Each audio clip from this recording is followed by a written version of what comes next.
So ito mga ka-reader, may gagawin tayo dito. Itong kalan natin. So ito mga ka-reader, itong nasa kanan, tignan nyo, malakas yung apoy niya. Itong sa kaliwa mga ka-reader, kahit itodo ko na yung selector para lumakas yung apoy, hindi na lakas.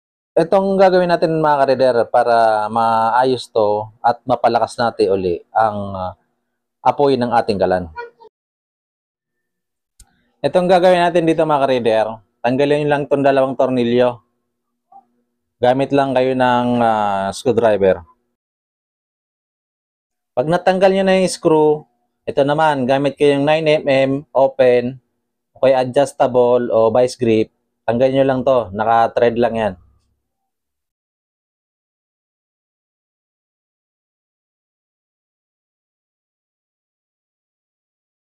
Kapag nabaklas nyo na yun mga ka-raider, itong lilinisin nyo. Ayan, yung butas na yan, pwede nyo patakan ng kung ano man na panglinis dyan, yung madali matuyo. Pwede rin alcohol. Tapos pag inikot mo yan, may butas dyan na maliit. Yun ang lilinisin mo rin mga ka-raider. Gamit lang kayo ng perdible o kaya karayom. Tapos ito mga ka-raider, ito rin yung tinanggal natin na ginamitan natin ng liabe na 9mm. May butas din yan na maliit. Lilinisin nyo rin yan mga ka-raider. Yan ang kadalasang napabarahan ng kalakalawang o dumi. Kaya hindi aapoy ng malakas ang ating kalan.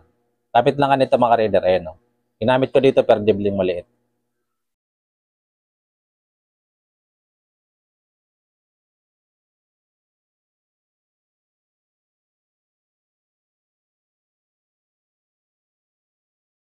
So ito mga ka-raider, sundot-sundotin nyo lang ng perdible.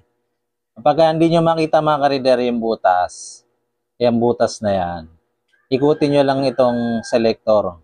Huwag nyo lalagyan ng gasolina mga ka-raider Tapos,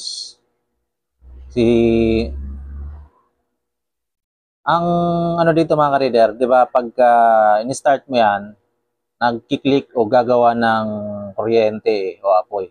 Pag nilagyan mo ng fluid na lumiliyab, mag-aapoy yan mga ka-raider. Itong isa rin mga ka-raider, nalinis ko na yan. Sundot-sundotin nyo lang din ng perdible yan o kaya karayom.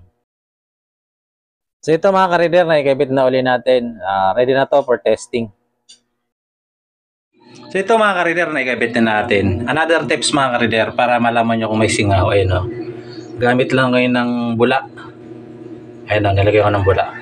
Kapag lumulobo, kaya umaano yung bula, may singaw. Malalaman nyo naman kung may singaw. Ayun o.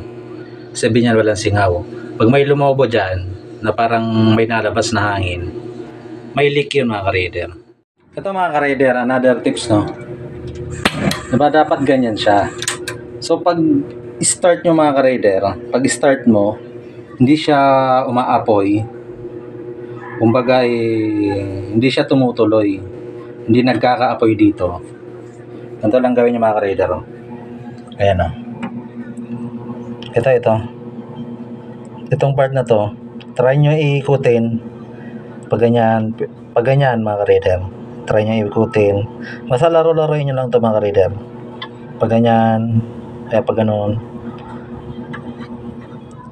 Dito mga ka-raider, ganyan. Pwede rin pag ganyan. Laro-laroin nyo lang mga ka-raider. Gagana yan. Ito dito nakaset. So, testing natin kung naremedyoan ba talaga natin. So, ito yung goods. Good, kulay blue. So ito yung ginawa natin mga ka-raider. Ayan o. Kulay blue na rin. Ayan, nahinaan na siya. Ito yung good. Ayan o. Ito yung barado kanina na ginawa natin. Oh. Goods na ulit.